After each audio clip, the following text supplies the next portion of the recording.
La novela Don Quijote, la obra de Proust. La revelación de la existencia del autor, el tenerse el autor a sí mismo, se da en el género nuevo entre todos, en la novela.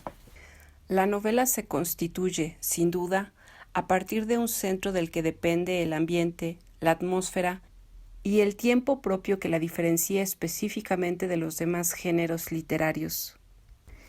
El centro de la novela, como el de la tragedia, es el protagonista. La diferencia entre ellos estriba en el modo como están situados ante su propia vida, ante sí mismos. El protagonista de tragedia se ignora a sí mismo y se precipita en su acción como la única posible. No ha elegido. El de novela, antes que consistir en lo que es o es a medias, se constituye en lo que pretende ser. La novela así se constituye a partir de la novelería del personaje, su invención de sí mismo y, en consecuencia, de todo lo que le afecta. Todo aparece tocado por esta novelería. Si la realidad aparece, es como contrapartida de este ensoñarse despierto. Ensoñarse, soñarse más que soñar. El autor que recoge un semejante personaje no puede hacerlo sin saberse a sí mismo como autor, pues que el suceso que trae consigo la novela y el novelar es la libertad antes que el ser. La libertad que se revela ambiguamente, en una especie de juego de espejos entre personaje y autor. Los personajes de novela padecen y actualizan el sueño de la libertad. La libertad puede ser soñada como un sueño, es decir, encadenada en su fatalidad, en su no ser, en su sombra. Y puede ser también vivida de otro modo, en el despertar de la persona en quien se actualiza. Y en este último caso, la persona no se transforma en personaje y no puede ser protagonista de novela alguna, pues que despertar es entrar en el tiempo que puede albergar la realidad, en el tiempo de la conciencia, lo que es a la vez libertad. Quien ha despertado no depende de la imagen en que se ensueña a sí mismo. Ello no sucede sino raramente en el humano vivir. Y en consecuencia, la novela es el género que mejor recoge la ambigüedad de lo humano, especialmente en la era de la conciencia, a partir del momento en que el hombre descubrió la conciencia y depositó su fe en ella. Así como la tragedia griega es la réplica a la metafísica griega, aunque la preceda, la novela es la fatal contrapartida del racionalismo europeo clásico. Ortega, desde la razón vital, hubo de descubrir que la vida humana es novela, correlato del somos necesariamente libres, pues que al elegir el hombre su vida, entendiendo vida como el tener que hacerla, se elige a sí mismo, pero antes de elegirse está el ensoñarse, es decir, el elegirse en la semilibertad, pues que el soñar y aún más el ensoñar es el primer despertar. Para el semidespierto, el tiempo ya fluye, como fluye en el ensueño, se dé en sueño o en vigilia, y así en la novela el tiempo fluye de un modo muy próximo a como sucede en la vida real. Sus estancamientos, sus remansos, sus precipitaciones, su laberíntico rodeo reproducen y aún hacen visible el complejo transcurrir del tiempo en la vida humana. Y así, la novela no es un sueño instantáneo que se desentraña, es un sueño al cual el protagonista asiste desde su conciencia. Se sostiene este personaje en su sueño en un difícil equilibrio, pues que el sueño le sostiene y le conduce, y él sostiene su sueño a su vez y lo encamina. Va arrastrado por una finalidad, la de convertirse en ese ser que anhela ser, por lo pronto. Edipo no quiso ser el personaje que era, y nunca hubiera podido decir yo sé quién soy, en el sentido de yo sé quién de verdad soy. Ese que nadie todavía ve, no pretendía imponer al mundo su ser, que es en lo que consistía la acción, en cierto modo trágica, nacida de la libertad.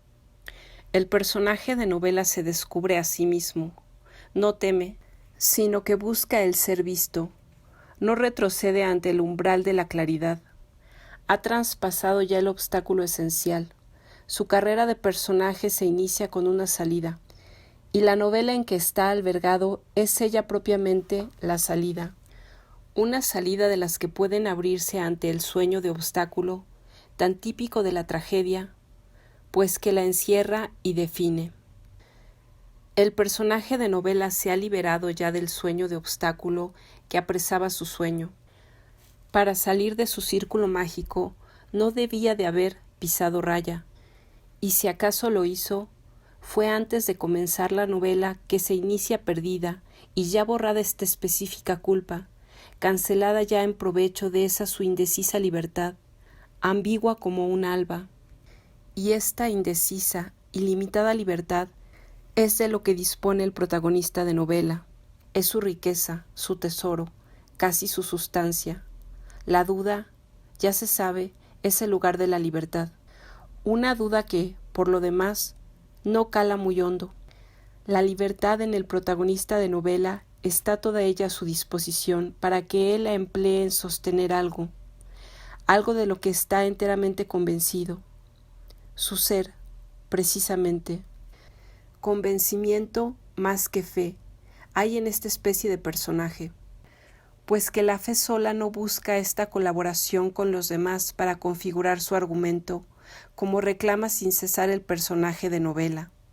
La novelería consiste, en principio, en creerse ser algo y necesitar de los demás que lo crean, necesitar el convencido de ese su ser, que los demás se convenzan con él. Y a este afán de convencer para convencerse de ser algo, alguien, propio del personaje de novela, corresponde que se suele hacer lo que se llama un vencido. No es posible la novela de un personaje victorioso, cuyos avatares vendrían a insertarse en la historia. Y sí es posible, aunque con dificultad tanta. La novela histórica es a causa de lo que de derrota hay en toda humana historia, visible en sus más nobles protagonistas y en los más claros momentos, en los momentos en que la libertad está a punto de liberarse enteramente, ya que la libertad vencida siempre se abre camino en el mundo, pues que el personaje de novela va movido por el sueño de la libertad en el que no se da por vencido, aunque lo sea. El personaje, dentro de la obra, liberado por el autor, prosigue esa su liberación en la que llega a alcanzar su autonomía. Se le va de las manos al autor, como Unamuno ha señalado. Mientras que el personaje de tragedia no puede llegar a vivir por su cuenta, el protagonista de novela es alguien que se ha ido, que se está yendo siempre. El de tragedia no puede salir del círculo mágico en el que está apresado no por el autor, sino por estar él mismo fijado en un instante como víctima de sacrificio que es. El novelesco, en cambio, tiene su propio sueño que, cualquiera sea su argumento, está inscrito en el más amplio de la libertad, y es víctima de fatalidad tan solo cuando llena el horizonte que su sueño de libertad le abre, con su sueño atávico o primario que la esclavitud de la psique se obstina en mantener. Y ello produce una específica tragedia dentro de la novela que a veces ahoga la novela y la convierte en fábula trágica. La metamorfosis, el castillo de Kafka, van aún más lejos, profundizan esta situación, pues son en verdad parábolas de la caída. El protagonista, recayendo desde la altura de la libertad, se paraliza en la originaria culpa, parábolas proféticas de un tiempo que ha dado el máximo desfallecimiento de la libertad. Y como todas las históricas profecías, estas parábolas de Kafka manifiestan su sentido cuando ya se han cumplido. Son teoremas que enuncian la consumación de una catástrofe.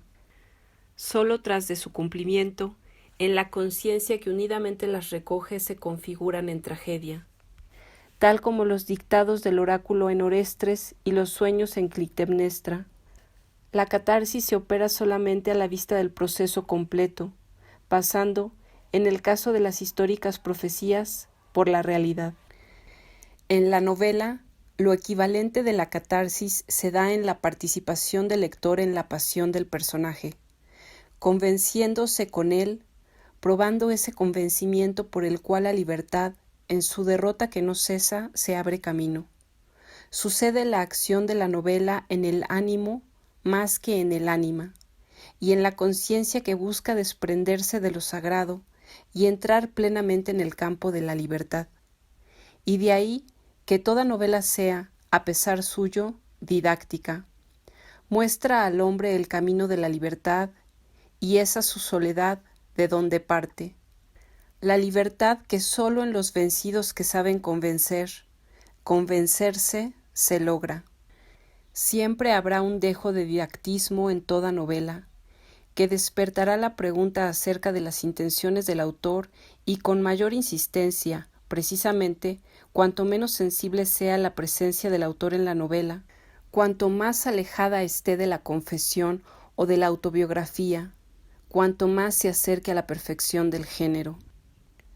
Pues que ella, la novela, proceso y aventura de la libertad, muestra la soledad del hombre cuando entra en la libertad, una soledad específica que corresponde a un momento, a una etapa de la historia individual y, a la vez, de la universal historia humana, en que la fatalidad es vencida, la fatalidad de la historia espontánea, elemental, que corresponde al primario historiar de la psique en sueños, esa historia natural y enmascarada que caracteriza a toda especie de personaje histórico. La tragedia se da en ese instante en que la historia fatal, la historia aún bajo el sueño, se abre, la máscara cae y aparece un ser, suceso que declara una vez más que en la tragedia se trata del nacimiento, mientras que en la novela, ya nacido de un primer nacimiento, el personaje avanza, se pone en marcha junto con un sueño suyo, nacido en él, no impuesto ni heredado, no entregado tampoco por las históricas circunstancias, el sueño de ser al descubierto, el descubrirse enteramente. Mas el sueño de descubrirse por entero, de desenmascararse, de liberarse de la figura que las circunstancias impone a toda criatura humana, es la condición más amplia, genérica del protagonista y por ello no lo determina por completo. Lo diferencia del personaje de tragedia que no ha podido abrigar un sueño semejante, pues que no ha tenido tiempo, como no lo tiene ninguna víctima de un sacrificio, para soñar su propio ser, consumido y consumado sin más historias que en el instante del sacrificio. El protagonista de tragedia es sacrificado, y por ello, sea cual sea su acción, su infierno, es siempre inocente. El protagonista de novela, si se sacrifica, lo hace él mismo. Por ello, no se tratará nunca de un verdadero sacrificio y corre el riesgo, si de sacrificar se hace su sueño, de ser víctima del más terrible de los sacrificios, del no aceptado, riesgo que siempre se alza frente al sacrificio más que no requerido, no enviado.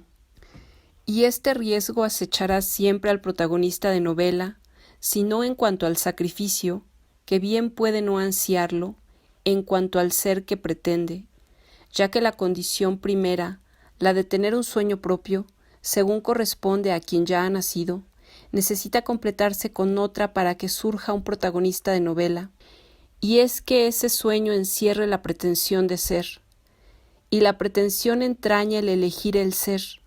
El personaje de novela se ha elegido a sí mismo, y para que eso suceda, a veces con elegir bastaría, o con entrever al menos quién se es, lo que humanamente es saber quién se va a ser, saber quién todavía no se es, con el riesgo de por haberlo sabido no llegar a serlo nunca.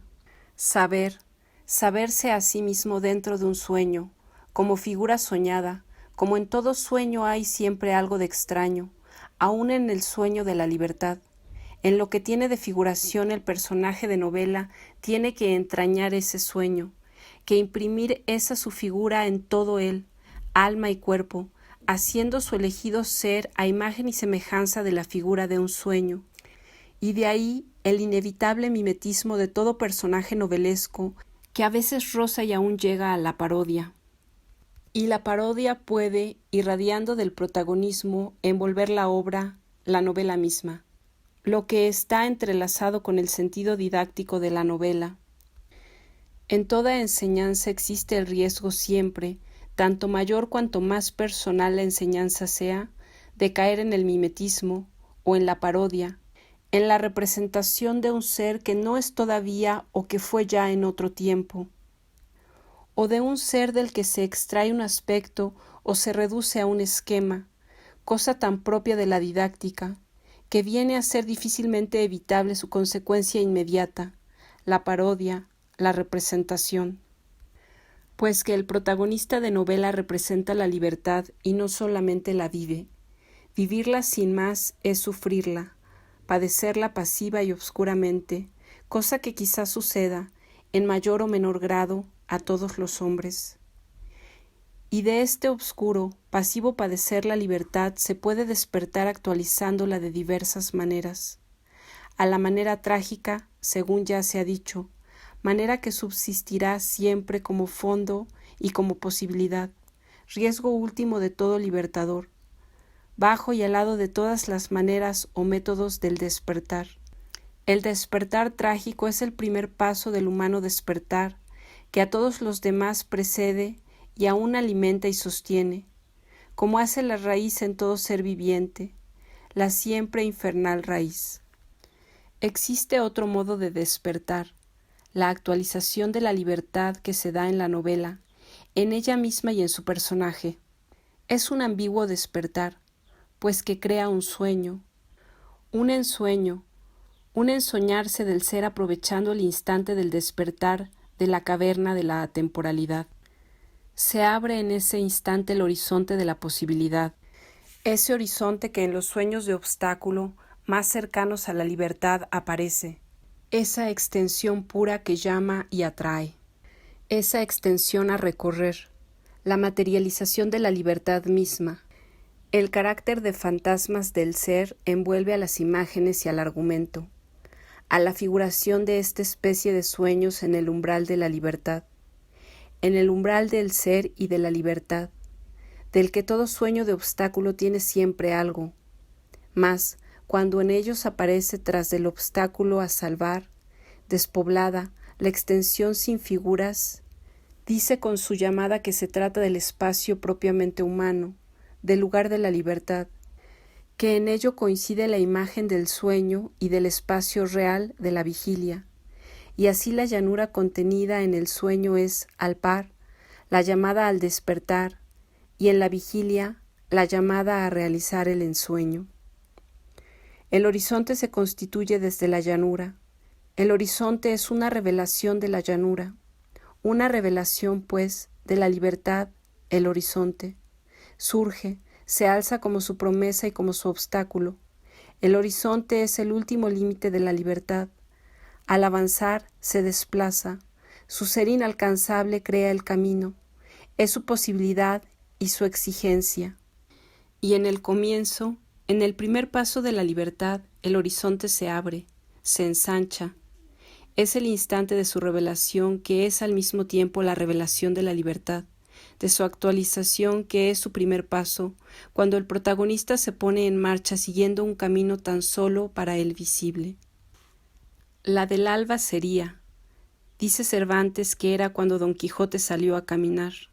Sería, dice, con la incerteza propia del alba que cuando alguien la mira y la sigue es un alborear, no un estado de luz, una hora fija del día, como lo son las otras horas del día o de la noche, aun las del crepúsculo, cuando es largo, y las horas, según vienen del alba, van ganando tiempo. El alba se diría que no lo tiene, que ese su alborear no lleva tiempo, no lo gasta ni lo consume, que es su aparición que tratándose del tiempo no puede darse más que así, en una especie de labilidad como de agua a punto de derramarse, como si el océano del tiempo y de la luz, del tiempo-luz, se asomara de par en par, al filo del desbordarse y del retirarse. Por clara que sea, el alba es siempre indecisa.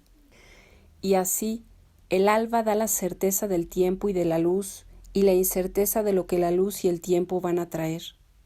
Es la representación más adecuada que al hombre se le da de su propia vida, de su ser en la vida, pues que el ser del hombre también siempre alborea. Ante el alba, el hombre se encuentra consigo y ante sí, en ese su ir a desbordarse e ir a ocultarse, en esa su indecisa libertad semisonada, y ante el alba, la suya, la del día, se despierta yendo a su encuentro. Es su primaria y primera trascendental acción. Don Quijote se pone en camino a la hora del alba. No podía ser de otra manera en el personaje de la novela en que toma figura y se hace clásica la novela occidental. El personaje que padece el modo ejemplar el sueño de la libertad. Ese sueño que en una cierta hora, tan incierta, en el hombre se desata. Todo el Quijote es una revelación, humana, mas no demasiado todavía, que también en esto se encuentra, novela y protagonista, en el lugar y momento del alba que aún no ha traspasado la novela de la humana libertad. El alba ante la cual el hombre, a veces, se fatiga de ir al encuentro. Y lo más revelador quizá de este libro revelador sean esas tan simples, puras palabras que enuncian la hora de la salida de Don Quijote. Se destacan del resto del libro como si fueran palabras sagradas, cuando, al parecer, declaran algo que no tiene mayor importancia, como la hora en que Don Quijote sale al camino. Mas ello es cosa esencial, como lo es también el que Don Quijote saliera al camino, y no que se pusiera o se dispusiera. Estas palabras, como todas las que en un modo o en otro sagradas, manifiestan la unidad, son unidad, la hacen y la actualizan, la crean, aunque claro está, ellas solas no podrían crearla, pues que todo el Quijote se aparece con ellas. Todo el Quijote está en ellas y basta recordarlas para que todo el libro se presente entero, mientras que otras frases, reveladoras también, se desprenden de la obra en que están y emprenden un camino por su cuenta, no haciendo ni siquiera necesario el que, quien las repite, recuerde el lugar de donde vienen, pues que no lo arrastran consigo. La unidad que reside en ellas es sólo suya, se han individualizado, se diría. Estas del Quijote, que tampoco dicen acerca de él, en apariencia, actualizan el personaje y su acción. El libro todo, cifra de unidad de la multiplicidad de los diversos planos de la novela, de la realidad y el ser, de vida e historia, que en el Quijote, quizá como en ningún otro libro, se despliegan. Una unidad tal trasciende la novela misma y hace de su tiempo, tiempo sucesivo, el tiempo del proceso de la libertad, un tiempo uno. Lo lleva a un instante uno y único del que ha partido y al que vuelve, en un círculo que no es el del eterno retorno. Es el círculo del cumplimiento total de una vida personal en que la vocación ha acabado liberándose de toda ansia novelera.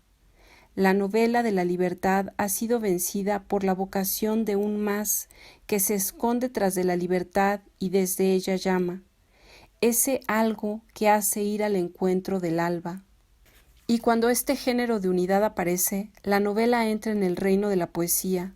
Es poema, poema siendo apurada novela, porque todo lo que es humana creación entra en la poesía cuando se logra, lo que quiere decir tan solo que el originario, inicial sueño ha entrado en el orden de la creación, en el orden. La novela muestra el camino de la libertad en su forma más ambigua, mas esa ambigüedad es la propia del sueño de la libertad, y la libertad hasta ahora no ha sido vivida de otra manera en la historia humana. Si las historias de los dioses nos parecen tan diferentes de las humanas, es porque ellos o bien carecen por completo de libertad, o la tienen tan entera y acabada que se les confunde con su ser mismo, lo que aparece evidente en los dioses griegos, y entonces todo lo que el hombre realiza, mirado y visto desde ellos, resultaría ser una novela, excepto el retorno a lo divino. sea a través de los elementos o a través de la inteligencia. El camino del ser al hombre bajo esos dioses le está vedado. Y la sustitución del dios del ser, motor inmóvil aristotélico, no transmuta tampoco esta situación, no abre al hombre el camino del ser. Y si el camino del ser no está abierto, la libertad no tiene horizonte, tiene solamente un territorio visible, el de la ciudad por el hombre edificada. Y el sueño más humano, el que definía la situación del hombre en esa situación, no puede ser otro que el de edificar una ciudad tal donde la historia, la novela de la libertad, no puede ni siquiera surgir. Una ciudad como astro, dentro de la cual los hombres se agrupan al modo de elementos y en su mismo número, según vemos en la República Platónica. Y el vivir humano sería, como el astro, pensamiento, forma e eidos. Y la poesía no tendría razón alguna de ser, anulada la novela en su posibilidad misma, en su obscura raíz, el sueño del ser a través de la libertad, la poesía tampoco se mantiene.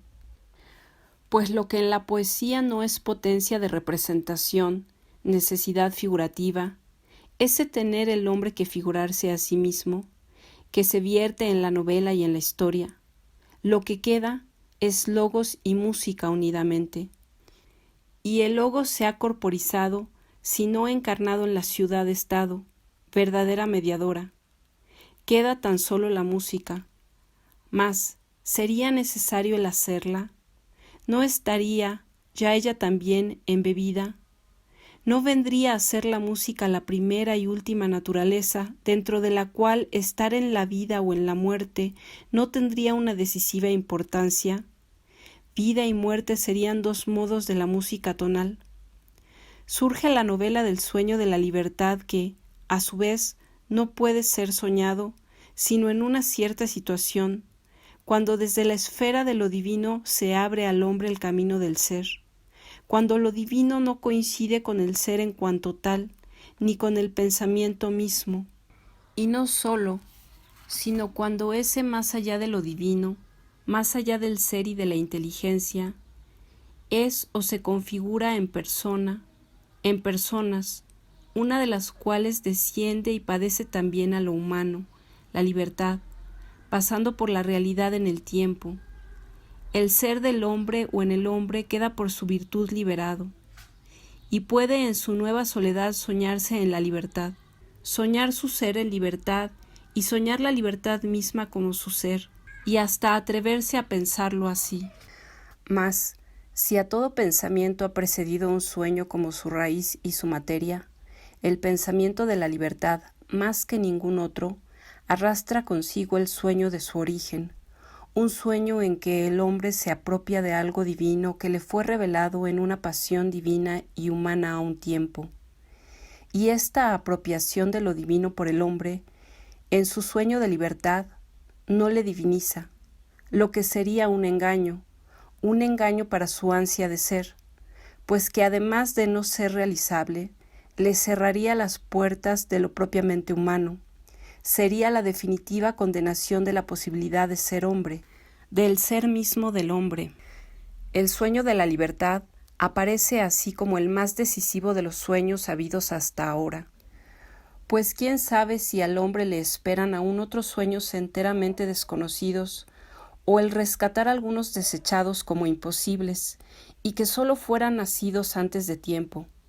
Mas, por ahora, el sueño de la libertad es todavía el alba misma de lo humano. Lo divino que por él se apropia no le diviniza, le desvela.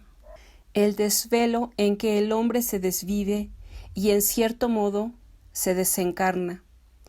El vivir nacimiento y muerte a un tiempo, consumiendo la vida antes de morir. Que yo, Sancho, nací para vivir muriendo. Como la libertad en el hombre es esencialmente activa, actualizadora de su propio ser, el sueño de la libertad será, en su forma más pura, sueño de liberación. El de verdad movido por la libertad sale de sí mismo a liberar algo, o a alguien, o a todos.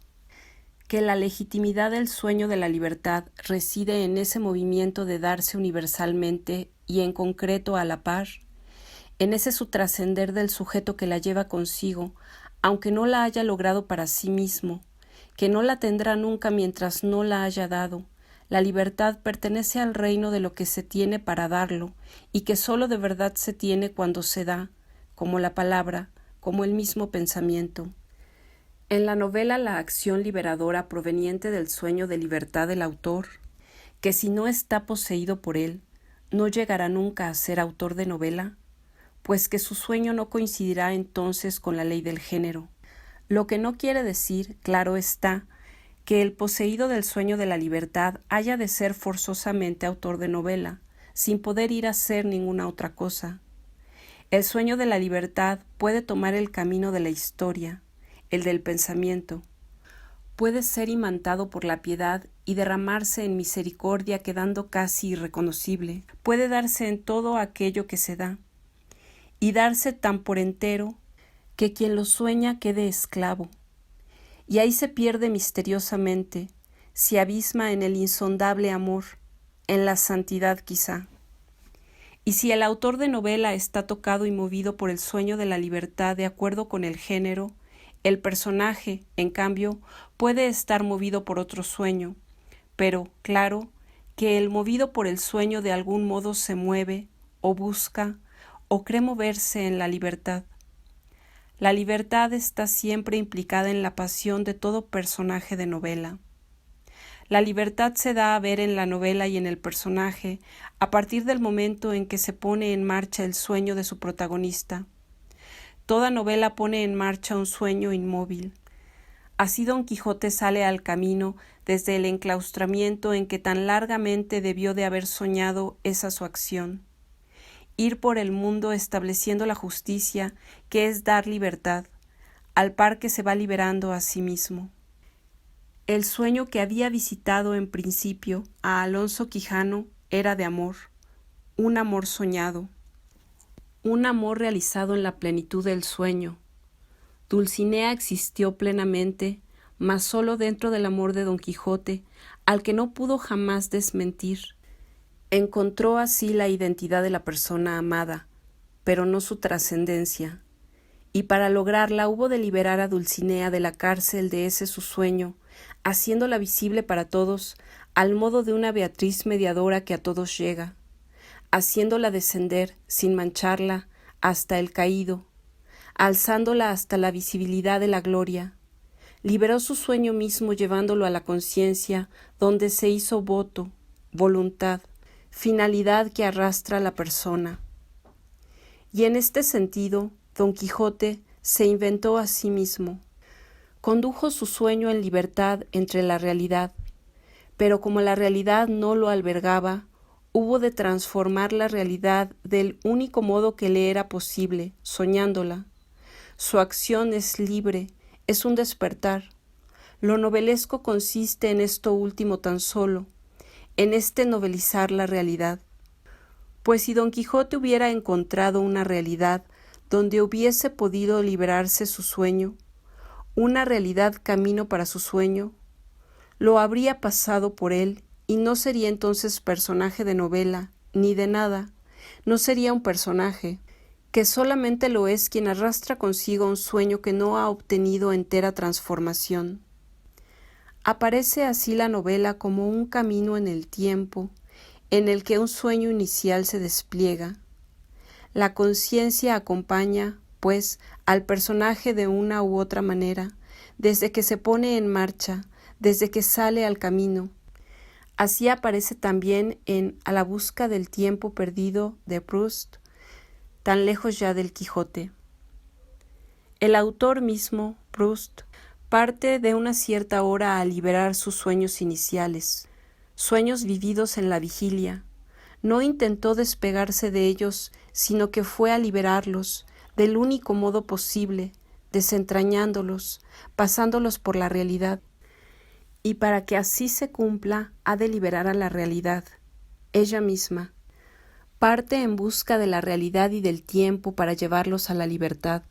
Rescata a la realidad envuelta en sus sueños adentrándola en la libertad de la persona, que es trascendencia, que, para cumplirse del todo, ha de salvar al tiempo, a su tiempo, a lo que en él o bajo él se le ofreció, y aún al tiempo mismo, y así, a través del tiempo, en la libertad de la persona, los sueños encontrarán su propia trascendencia.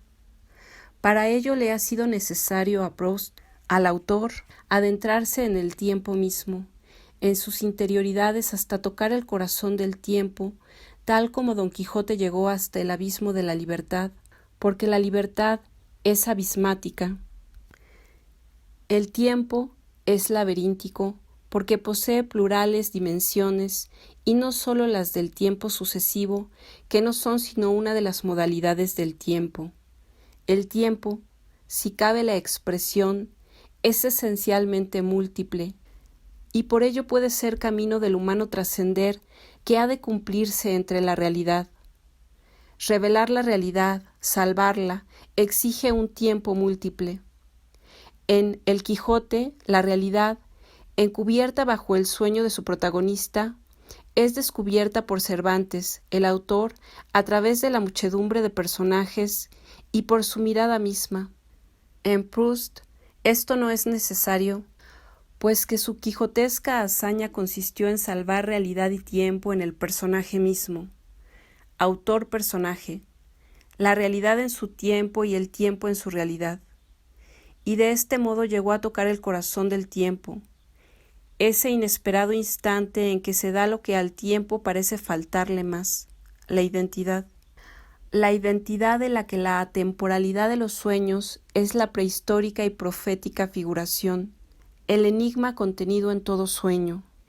Identidad del tiempo que viene a ser olvido, o más bien lo que el olvido promete, y que Proust lo ha alcanzado por la memoria, apurando la memoria, la múltiple memoria en todos los planos de su discontinuidad, la memoria, verdadero personaje de la tragedia subyacente en este su novelar. En lo infinito, el tiempo vive su paloma abierta, el corazón sin nombre de su olvido, dice Emilio Prados en Circuncisión del sueño. Palabra poética, creadora de tragedia y novela. Mas la palabra, ella, va más allá, se escapa a solas en un respiro, respirar del ser en el puro aliento de la poesía lírica. La palabra va de vuelta trascendiendo todo sueño y también toda vigilia. Mi amado, las montañas.